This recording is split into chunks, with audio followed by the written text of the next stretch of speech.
Hello everyone, welcome you to Jilani point. तो दोस्तों, आप सबका एनसीईआरटी नोट सीरीज में स्वागत है। आज हम 6th क्लास के सिविक्स चैप्टर 1 का जो मेन नोट्स है उस पर डिस्कस करेंगे, फिर इसका सॉल्यूशन पे ध्यान देंगे। देखिए, जो पॉलिटिकल साइंस यानी सिविक्स का जो पहला चैप्टर है अंडरस्टैंडिंग डाइवर्सिटी, मतलब डाइवर्सिटी पहले समझिए। डाइवर्सिटी मीन्स विविधता, विभिन्नता। ठीक, डाइवर्सिटी मतलब समानता नहीं, डाइवर्सिटी का मतलब विभिन्नता हमारे अंदर। फ्रॉम नेचर, कुदरत से ही अलग अलग तरह का मैन काइंड। अगर हम लोग देखें आपस में हम लोग अलग अलग हैं। क्या आपके जैसा कोई हू बहू सेम टू सेम है? क्या जो खूबियाँ आप में पाई जाती है वही खूबियाँ दूसरों में पाई जाती है? ऐसी बहुत सारे अलग अलग चीज़ें हैं जिसमें डाइवर्सिटीज़ है। जैसे अगर हम इंक्लूड करें इसमें प्लांट, देखिएगा तो जिस तरह से हम लोग देखते हैं कि सारा इंसान अपने एक जैसा नहीं होता, सब में कुछ ना कुछ डिफरेंसेस होती है। उसी तरह से पेड़ पौधे होते हैं, प्लांट्स, सारे पौधे अलग अलग होते हैं। ट्रीज़ की बात करें तो कोई ट्री टॉल बहुत ज़्यादा लंबा होता है, कोई बहुत ज़्यादा छोटा होता है, कोई पतला होता है, कोई बहुत ज़्यादा मोटा होता है। फ्लावर्स की बात करें तो कुछ फ्लावर्स गंध देते, मतलब बहुत ज़्यादा खुशबू देता है, कुछ बहुत ज़्यादा अजीब सा लगता है। तो अगर चिड़िया की बात करें, एनिमल्स की बात करें, सारी चीज़ों में क्या है, डिफरेंसेस बहुत ज़्यादा है। अगर हम लोग इसी पे नहीं करेंगे कि क्या रिलीजन एंड रेस, कल्चर, इन सब चीज़ों में भी क्या है, डाइवर्सिटी है कि नहीं। अगर हम अपने समाज में देखें तो अलग अलग कल्चर के मानने वाले हैं, अलग अलग कास्ट के हैं, अलग अलग रिलीजन के हैं, अलग अलग रेस के हैं, मतलब हर चीज़ अलग अलग है, सब में डिफरेंसेस है। इसी डिफरेंस को क्या बोलते हैं? इसी को डाइवर्सिटी कहते हैं। Diversity, the difference in race, religion, caste, it is known as diversity. Diversity किसको कहते हैं? जो असमानता होती है, विभिन्नता, यानी चाहे वो जाति में हो या धर्म में हो, कास्ट में हो, बहुत सारी चीज़ें। जैसे हम लोग देखें भी पेड़ पौधे में भी क्या डाइवर्सिटी है कि नहीं। तो अगर हम लोग देखें अपने फिजिकल मोमेंट पे तो बहुत ज़्यादा अलग अलग डाइवर्सिटीज़ देखने को मिलती है। अगर सोशल ग्रुप्स की बात करें, ये जितने पॉइंट्स हैं ये स्टार पॉइंट्स है, ठीक है, इस पर आप लोग ध्यान दीजिएगा। देखिए क्या कह रहा है सोशल ग्रुप्स में सबसे पहला पॉइंट क्या कह रहा है, human beings can't fulfil there all needs with their own. खुद से ही अपना जो जितना भी नीड्स है, जो उनकी ज़रूरतें हैं, खुद से पूरा नहीं कर सकते। They depend on the other social groups to fulfil this needs. उनको और दूसरे ग्रुप्स में डिपेंड रहना पड़ता है अपना नीड्स, मतलब अपनी ज़रूरतों को पूरा करने के लिए। वेरियस ग्रुप्स, जैसे कि परिवार, हो सकता है आपके परिवार में कुछ घट गया हो, आपकी ज़रूरत पूरा नहीं हुई है तो पड़ोसी वाले से मांग लेते हैं। अलग अलग कम्युनिटी, अलग अलग नेशन होता है। कभी कभी क्या है, देश के पास राशन घट गया, चावल घट गया या गेहूँ घट गया तो क्या करेगा, पड़ोसी देश से या किसी और रसिया से तुर्की से मंगवा लेगा, है कि नहीं। कम्युनिटी, उसके बाद क्या करें, यूनिवर्स, मतलब हो सकता है कि यूनिवर्स भी एक दूसरे के साथ इंटरसेक्ट करता है, तभी इनका ज़रूरत पूरा होता है कि नहीं। अगर यूनिवर्स की बात करें, जैसे अपना सोलर सिस्टम में सबको एनर्जी कौन देता है जी? सन देता है कि नहीं, यानी स्टार से देती है। तो उसी तरह से देखिए डाइवर्सिटी में यही कहा कि ह्यूमन ग्रुप्स का जो है ना, डाइवर्सिटी होना दरअसल बहुत ज़्यादा ज़रूरी है। अगर सब कुछ सेम रहेगा, सब आप ही के जैसा दिखेगा, तो आपकी अम्मी सभी को अपना बच्चा कहेगा कि नहीं, कहेगा पिंटू, सुनते हो, सबको पिंटू पिंटू ही कहेगा। तो डाइवर्सिटी होना बहुत ज़्यादा ज़रूरी है हर चीज़ में, चाहे रंग में हो, चाहे जाति में हो, धर्म में हो, बहुत ज़्यादा ज़रूरी है इसी वजह से। उसके बाद नेक्स्ट स्टार पॉइंट देखिए क्या कहते हैं, कैन फ्रेंड बी डिफरेंट। क्या दोस्त भी अलग अलग बन सकते हैं? जाहिर सी बात है यार, हमारे बहुत सारे दोस्त हिंदू हैं, बहुत सारे दोस्त मुस्लिम हैं, है कि नहीं। तो अलग अलग कास्ट का भी दोस्त बन सकता है। Nothing stop people from different background being a friends. बहुत बेहतरीन बात कहा है। कुछ भी ऐसा नहीं है जो कि दोस्ती एक दूसरे के बीच दोस्ती को पैदा करने में बाधा डाले। क्या दोस्त बनने के लिए ये ज़रूरी नहीं है कि आपको मुसलमान होना ज़रूरी है, दोस्त बनने के लिए आपको हैंडसम होना ज़रूरी नहीं, दोस्ती करने के लिए कुछ भी ज़रूरी नहीं है यार, बस दिल का साफ होना चाहिए, यही काफ़ी है। तो दूसरे नंबर पे क्या कह रहा है, दूसरा पॉइंट भी देखिए, राइट टू एजुकेशन, मतलब RT has made provision for poor family children to study in public schools, reduce diversity. मतलब एक फंडामेंटल राइट्स है, वो आप क्लास 8 में पढ़ेंगे। उसमें प्रोविज़न दिया है कि जो गरीब परिवार के बच्चे हैं वो भी स्कूलों में जाके पढ़ सकते हैं, उनके लिए कोई भेदभाव नहीं होगा। इससे क्या होता है कि डाइवर्सिटी कुछ घटेगी। तो दोस्तों, जैसा कि हमने डाइवर्सिटी को पहले भी ये एक्सप्लेन किया था, फिर से एक पॉइंट आया है कि how do we explain diversity. Simple सा फंडा है क्या, कि हम लोग डाइवर्सिटी को कैसे एक्सप्लेन कर सकते हैं। एक्सप्लेन करने का मतलब यही हुआ कि आप डाइवर्सिटी को डायरेक्ट समझ लीजिए ना, जो डिफरेंसेस होती है तो उसी को डाइवर्सेस कहते हैं। जो हमारे बीच में डिफरेंसेस हैं, जो प्लांट्स के बीच में, किसी भी चीज़ में जो डिफरेंस है वही एक डाइवर्सिटी है, विविधता है उनमें। ठीक, यहाँ पे देखिए मेन इनिशिएट क्या है, main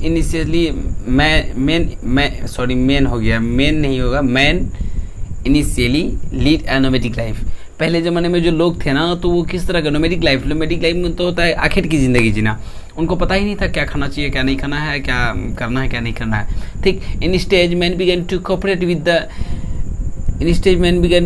the intermigrate and with each other, एक दूसरे के साथ क्या हुआ, बाद में घुलते मिलते गए। उसके बाद उन्हें पता चला कि यार एक दूसरे के साथ कोऑपरेट करके काम करने में, बहुत कुछ करने में भलाई हमारी ज़िंदगी इट इमरजेंस ऑफ डाइवर्सिटी। इसी के कारण धीरे धीरे सबको डाइवर्सिटी के बारे में पता चला कि हम में कुछ डिफरेंसेस हैं, जो क्वालिटी आप में है शायद किसी और में नहीं है, जो किसी और में है वो आप में नहीं है। तो डाइवर्सिटी का होना भी बहुत ज़्यादा ज़रूरी है। तो एग्जांपल के तौर पे मैं अगर हम कहें हैं कि जब बच्चा पैदा होता है तो बचपन में वो छोटा होता है, तो ज़्यादा से ज़्यादा वो घिस-पिट के चलता है।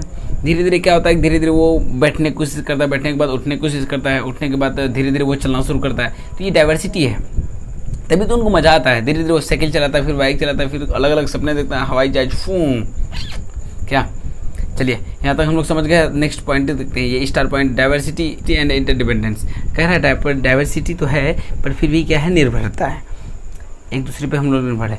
देखिए सोशल ग्रुप मतलब समाज का जो ग्रुप है ना वो डाइवर्स टाइप का, कोई भी एक्टिविटी परफॉर्म करेगा डिपेंडिंग ऑन देयर स्किल, अपने स्किल पे डिपेंड है, क्या इंटरेस्ट पे है, एजुकेशन पे है। लेकिन कहीं ना कहीं वो एक दूसरे पे निर्भर तो है। मान के चलिए कोई किसी भी चीज़ का जैसे कि कंप्यूटर ठीक करने का स्किल आता हो, किसी को मोबाइल ठीक करने का स्किल आता हो, कुछ भी करने का स्किल आता हो, बट अगर वो उसके पास कोई कंप्यूटर लेके जाएगा ही नहीं, किसी मतलब कोई ठीक करवाएगा ही नहीं, कोई कुछ काम करवाएगा ही नहीं, तो उसका स्किल का क्या मतलब। तो इसका मतलब वो किसी न किसी पे निर्भर है।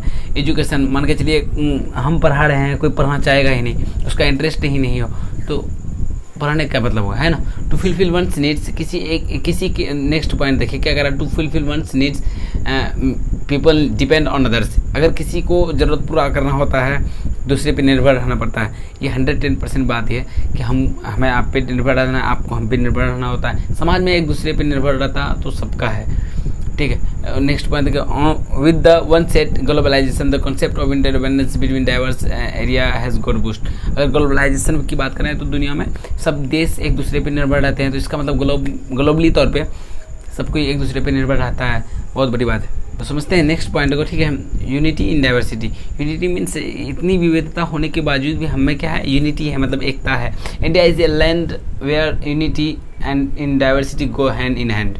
भारत एक ऐसा ज़मीन है जहाँ पे डाइवर्सिटी तो है पर फिर भी क्या है, एकता है सब में। डाइवर्सिटी होने के बाद भी एक दूसरे का हाथ मतलब सबका एक दूसरे के साथ हाथ हमेशा बटा हुआ रहता है। इंडियंस ज्वाइन, क्या कर रहे हैं, नेक्स्ट पॉइंट देखिए, इंडियन ज्वाइंस हैंड अगेंस्ट फिरंगी साहब टू लिबरेट द कंट्री। फिरंगी साहब मीन्स अंग्रेज, ठीक है। तो इंडियंस ने क्या किया कि एक साथ हाथ मिलाए, सब एकजुट हुए, उसके बाद क्या किया, अंग्रेज से अलग होने का फैसला किया, देश को अलग करने का फैसला किया फिरंगी साहब, ठीक। पंडित जवाहरलाल नेहरू, इन्हीं आपको मैंने बताया अभी एक बार कि पंडित जवाहरलाल नेहरू ने अपने एक किताब लिखी डिस्कवरी ऑफ इंडिया, जिसमें उन्होंने लिखा कि भारत में जो यूनिटी है ना, something imposed from, not imposed from outside rather than something deeper within the folds. कह रहा है कि फॉल्स मतलब समझिए, कह रहा है कि भारत में जो ये एकता है कोई बाहर से नहीं थोपा है कि तुम्हें एकता होनी चाहिए तो तुम कुछ कर सकते हो, ये हमारे अंदर की चीज़ है, मतलब खुद ही एक जज्बा आता है। एग्जांपल के तौर पे मैं अगर हम लें, आपका अगर कोई भाई को पीट रहा होता है तो कितना भी दुश्मनी रहता है दौड़ के तो भाई ही जाता है ना पहले, सिंपल सा फंडा इसके साथ है। एक दो एग्जांपल और दिया डाइवर्सिटी का, लद्दाख और केरल का। लद्दाख कहाँ है, नॉर्थ ईस्टर्न कॉर्नर पे है, तो ये साउथ और वेस्टर्न कॉर्नर पे केरल है, ठीक है। दोनों का एग्जांपल दिया है। लद्दाख क्या है, सबसे कोल्डेस्ट डिजर्ट है, मतलब मरुस्थल है, वहाँ पे ज़मीन मड़ा हुआ है। जम्मू कश्मीर के एक हिस्सा है। वेयर शीप इज डोमेस्टिकेटेड, जहाँ पे भेड़ सब पाला जाता है अक्सर। बुद्धिज्म वहाँ का मेन धर्म है। केरल की बात करें, साउथ इंडिया में मल्टी रीजनल स्टेट है, बहुत सारे अलग अलग धर्म को मानने वाले। ये फेमस इसलिए है क्योंकि यहाँ स्पाइसेस और फिशेस अच्छी तरह से पाए जाते हैं। तो दोस्तों आप नोट कंप्लीट, आप सबका एक बार फिर से स्वागत है सॉल्यूशन के हिस्से में। देखिए पहला क्वेश्चन यही कह रहा था क्या, draw up a list of different festivals celebrated in our locality. अपने लोकेलिटी में मतलब समाज में जितने भी सारे फेस्टिवल्स मनाए जाते हैं उसका एक लिस्ट तैयार करें। उसके बाद लिस्ट को तैयार करें which is this celebrated and share by the member different religion and religious communities, जो कि एक दूसरे के साथ लोग शेयर करते हैं। तो आप ये एक लिस्ट बना लीजिएगा। इतना तो ध्यान में है ही, हिंदू लोग क्या क्या मनाते हैं, होली मनाते हैं, दिवाली मनाते हैं, सिख जैन ये सब पूंजी मनाता है, मुस्लिम लोग क्या बोलते हैं, मुस्लिम लोग मनाते हैं फिर ईद उल फितर, ये सब, ठीक। इतना तो आप लोग को आता ही है, इतना भी छोटे बच्चे नहीं हैं, ठीक। यहाँ तक लिख लीजिएगा। अगर नेक्स्ट क्वेश्चन की बात करें हम, नेक्स्ट क्वेश्चन क्या कह रहा है, क्वेश्चन देखते हैं। Why do you think living in India with its rich heritage of diversity adds to our life. क्यों जब आप भारत में रहते हैं तो अधिक डाइवर्सिटी देखने को मिलता है, और ये हमारी ज़िंदगी में क्या ऐड करती है। देखिए इसका मतलब ये हुआ the rich heritage of diversity, answer की बात कर रहे हैं हम लोग, ठीक। The rich heritage of diversity in India enriches our life in many ways. हमारी ज़िंदगी में अलग अलग तरीका ट्विस्ट लाता है, समझिए। देखते हैं किन किन तरीक़ों से। We learn many things from each other and share our experience. हम लोग एक दूसरे के साथ बहुत चीज़ सीखते हैं, है कि नहीं। डाइवर्सिटी है तभी तो आप हमसे सीख रहे हैं या किसी और से सीख रहे हैं। अगर हम दोनों में समानता रहती तो हम कुछ चीज़ सीखते हैं यार, जो आपको आता है वही हमको आता। तो हम लोग एक दूसरे का एक्सपीरियंस शेयर करते हैं, उनसे सीखते हैं बहुत सारी चीज़। उसके बाद नेक्स्ट दूसरा वाला पॉइंट कौन सी कह रहा है कि we celebrated different festivals together and learn different languages culture. हम लोग बहुत सारा अलग अलग त्यौहार साथ में मनाते हैं, अलग अलग कल्चर को सीखते हैं, अलग अलग लैंग्वेज को सीखते हैं। सिंपल सा फंडा क्या।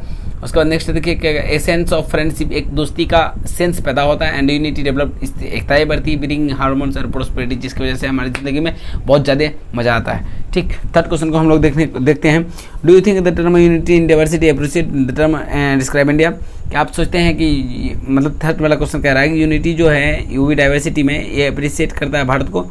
Y do Nehru is trying to say about the unity is sentence quoted above from his book to the discovery of India. Nehru ji ने अपने किताब में किस तरह से इसको दर्शाया, बात को समझिए। कह रहा द फ्रेज, ये जो फ्रेज है unity in diversity well described in India, Bharat में इसका बहुत बेहतरीन तरीके से इसको डिस्क्राइब किया गया। India is a land of various culture. हम सब जानते हैं भारत एक ऐसा देश है जहाँ पे अलग अलग धर्म को मानने वाले लोग हैं, अलग अलग कास्ट के लोग हैं, अलग अलग religion, still people live in harmony and brotherhood. उसके बावजूद भी सब एक साथ मिल के रहते हैं और भाईचारा के रूप में रहते हैं। दे celebrate festival together and share their joys and Soros. वो लोग सब एक साथ मिल के फेस्टिवल मनाते हैं, एक दूसरे के साथ सुख दुख सब शेयर करते हैं। हम लोग भी करते हैं यार, सब करता है। Difference in term of cultures, religions, languages, in teachments and spices of our life. अगर हम लोग देखें तो हमारी ज़िंदगी में बहुत सारा अलग अलग चीज़ है। किसी का कल्चर अलग है, किसी का धर्म अलग है, किसी का लैंग्वेज अलग है, किसी का लगाव अलग है किसी और की चीज़ से। कोई भगवान को मानता है तो कोई अल्लाह को मानता है, कोई विष्णु भगवान को मानता है तो कोई राम को मानता है। सबका इंटीचमेंट जो लगाव किसी और चीज़ के साथ है, लेकिन फिर भी हमारे में यूनिटी है। भारत की बात करें, the diversity help us in harmonious life. कह रहा है कि डाइवर्सिटी हमें मज़ेदार ज़िंदगी जीने में मदद करती है। In fact unity in diversity is based of Indian culture and nationalism. Bharat के तो नेशनलिज्म मतलब राष्ट्रवाद में ही ये है कि हम में यूनिटी है भाई। चौथे नंबर की अगर बात करें, देखिए 5वां नंबर नहीं करेंगे जी, ठीक। इसको आप लोग भी मत कीजिएगा, ये केरल और लद्दाख के बारे में ही हमने अपना नोट बनाया था, ठीक। 4th नंबर में यही कह रहा है, underline the line poem song after the Jallianwala Bagh mercy which according to you reflect India's essential unity. आप कैसे ये बात बता सकते हैं कि मतलब ये जो जालियांवाला हत्याकांड हुआ था कैसे वहाँ पे यूनिटी थी। देखिए क्या कह रहा है, the line the blood of Hindu Muslim flow together reflect India's essential unity. Simple सा फंडा आप समझिए कि भारत का वो मतलब जो जालियांवाला बाग हत्याकांड हुआ था उसमें यही था कि क्या कह रहा है, the blood of Hindu and Muslim flow together today. मतलब जब जालियांवाला बाग हुआ था ना, वहाँ पे हिंदू और मुस्लिम दोनों का खुद खून मतलब साथ में ही बहा था। इसका मतलब ये है कि दोनों साथ में मिलकर धरना प्रदर्शन दे रहे थे, तो जाहिर सी बात है भाई यूनिटी थी। तो दोस्तों आप सब नोट कंप्लीट करें।